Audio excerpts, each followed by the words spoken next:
বসে আছেন চুপটি করে হনুমান রামকে জিজ্ঞেস করলেন, তুমি কি পারবে? বলছে, সবাই যার যার দাপট দেখিয়েছে যে আমি 100 মাইল লাফ দিতে পারি, 50 মাইল লাফ দিতে পারি। কেউ অঙ্গদ বলছে আমি যেতে পারবো, ফিরে আসতে পারবো না। আর আমি একটাই কথা বলি, আমি পারবো কিনা জানি না, যদি তোমার কৃপা থাকে তবে জগতের সব বাধা আমি বিপত্তি করে আমি মায়ের খবর আনতেই পারবো।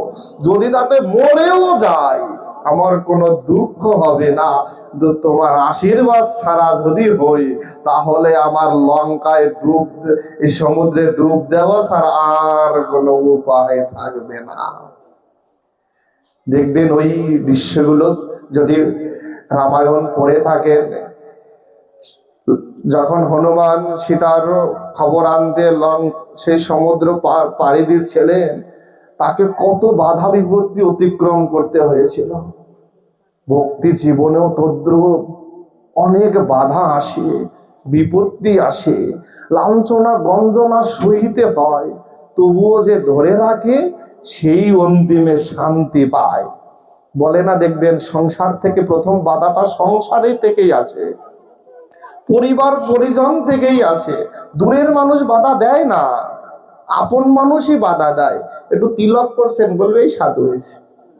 একটু মালা করছেন, এই সাধু হয়েছে।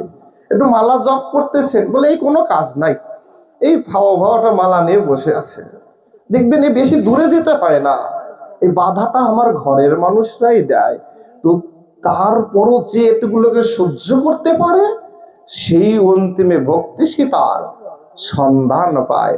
আর যে একবার সন্ধান পায় সে বারবার তার কাছে ফিরে যায়, অন্তিমে তাকে পায়। আপনারা